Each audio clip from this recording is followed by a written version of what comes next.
Bro, no cap. Last night I was watching the Talk Tour podcast, drinking Prime, eating Lunchleys, and you know I had to throw on the new KSI song.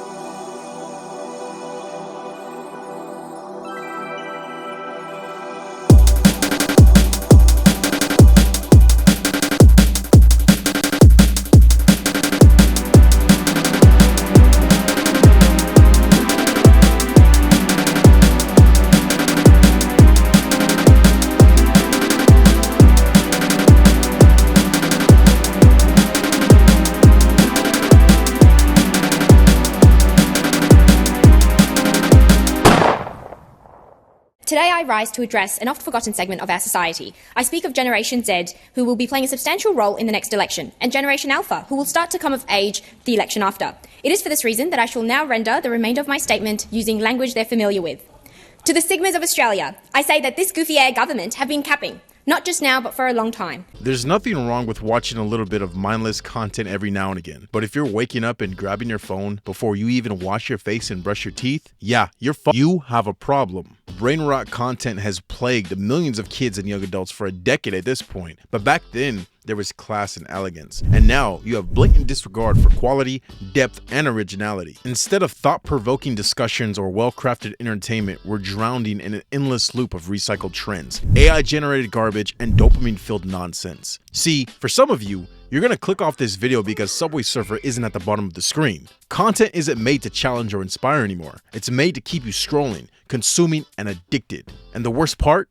It's rewiring your brain. Your attention span is shrinking, your ability to critical think is vanishing, and before you know it, you're just another cog in the machine, mindlessly liking, sharing, and repeating whatever pops up on your feed. Let's talk about brain rot, the death of critical thinking, and how we can fix it. Think about it. When was the last time you sat through a full movie without checking your phone, or even read an online article without skimming for the important parts? Our brains are being conditioned to seek instant gratification and reject anything that requires effort. TikTok, Instagram Reels, YouTube Shorts, these platforms aren't just giving us content, they're hijacking our ability to focus, think deeply, and engage with complex ideas. Why do anything productive throughout the day when you could just watch somebody else do it in a minute? And the scariest part, people don't even realize it's happening. In order to find a solution to this problem, we first have to understand what brain rot really is. Brain rot isn't a clinical term. It's a loose collection of negative symptoms such as feeling lethargic, mental fogginess, and a reduced attention span. It's the feeling that you're in a cognitive decline even though you're probably not that old. You may have trouble organizing your thoughts, recalling important information, and making decisions. It may also be extra challenging to come up with solutions to your own problems. You exist in an unpleasant haze, waiting for the metaphorical brain fog to lift and the sun to shine through the clouds. I'm not even going to begin to describe how consuming porn and falling into a gooner lifestyle further aids mental decline.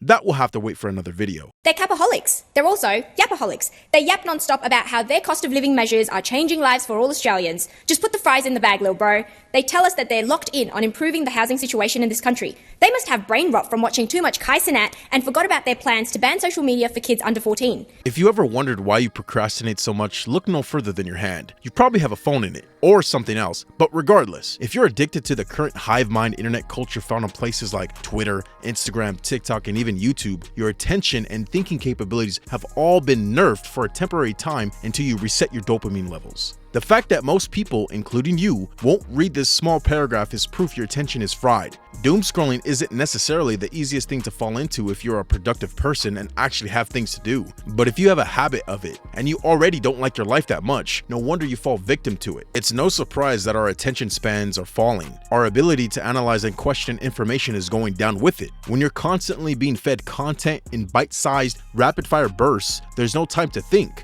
No time to fact check and no time to question. You just absorb and react. And this is where things get dangerous, because when you stop thinking critically, you become easy to manipulate. Misinformation thrives in an environment where people consume without questioning. Fake news, AI-generated deception, and social media propaganda have turned the internet into a war zone of half-truths and outright lies. And if you think you're immune to it, think again. I remember a few years ago when I was on Twitter, I saw the hashtag Donald Trump arrested trending, so I got curious and clicked on it. Then I was met with pictures of Trump getting arrested. I mean, this man was being escorted by the police, he was getting ambushed by cops, and he was running away from them at full speed. And then I'm sitting there thinking, this is crazy, and why haven't I seen this on the news or an Instagram post? Whole time, they were deep faked. These were made with AI. Trump never got arrested in these conditions. And if you have no idea what deepfakes are, just look at this. Killmonger was right.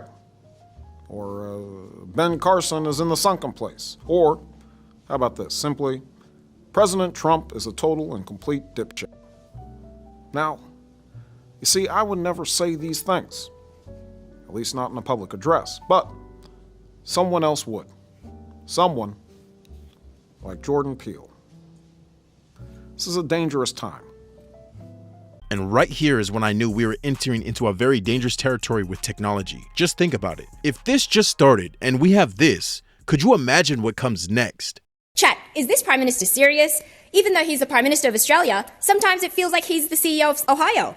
Skibbity. It seems like fake news and viral misinformation spread faster than factual content. People don't fact check. Instead, they believe what aligns with their emotions and biases. When you really think about it, this type of content is curated and served up to two types of people specifically: those who take life too seriously and those who don't take life seriously at all. AI-generated content is blurring the lines between truth and fiction, making it harder to trust sources and actually believe the news that you're hearing. Instead of reinforcing the fact that truth is stranger than fiction with actual journalism, people create false narratives for their own shits and giggles. People rather create a narrative than to research because it's easier, and researching is just too hard. If the real story doesn't align with their beliefs, they will simply create a new one. Nobody questions anything anymore. Or really, they're just too lazy to.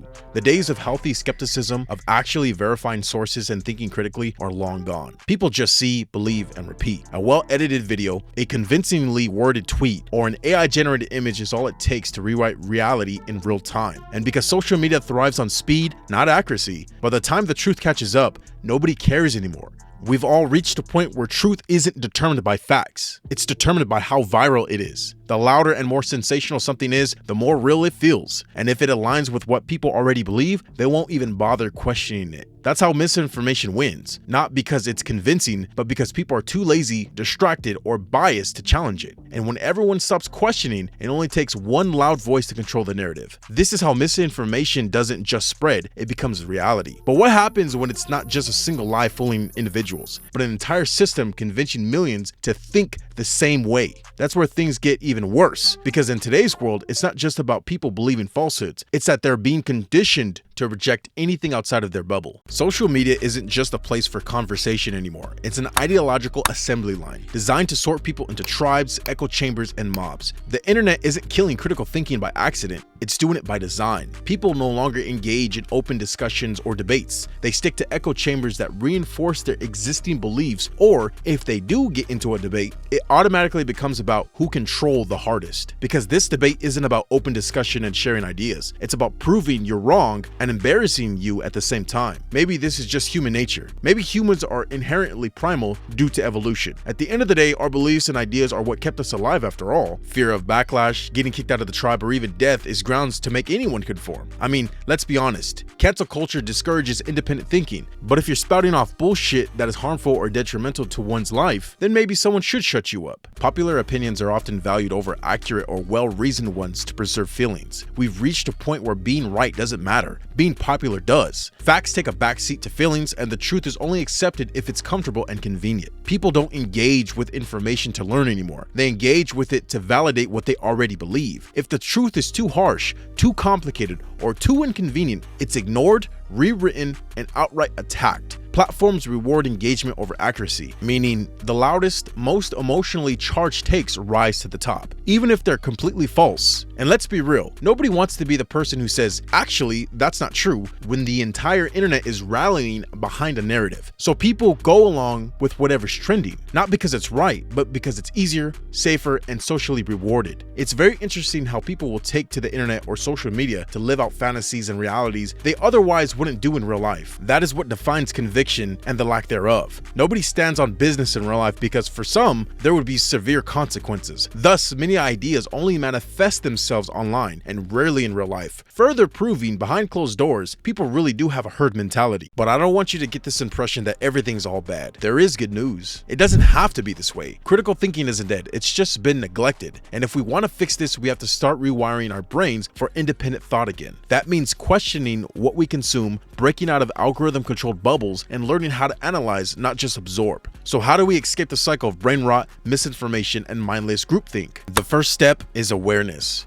You can't fix a problem you don't recognize. And right now, most people don't even realize their ability to think critically has been compromised. Start paying attention to your habits. Are you consuming content, or is it consuming you? Do you instantly believe what you see, or do you take a step back and question it? Breaking out of the cycle means actively challenging your own thoughts, not just the ones you disagree with, but especially the ones you do. You need to get into the habit of practicing deep work. Deep work can be doing things like reading books that challenge the status quo, engaging in long-form content like podcasts or information summits, i.e. TED Talk, and training your brain to focus for extended amounts of time. Second, diversify your information sources. Use fact-checking sites and credible sources before accepting or sharing news and information. If everything you see online always aligns perfectly with what you already believe, you're in an echo chamber. Read from different perspectives, even if they make you feel uncomfortable. Real critical thinking isn't about proving yourself right. It's about seeking the truth, even when it's inconvenient. I started to open myself up to new thoughts and perspectives when I was in college, and no, it wasn't the liberal agenda, just hyper-analyzing beliefs and how they relate to me. I made sure I used logic, critical thinking, and facts.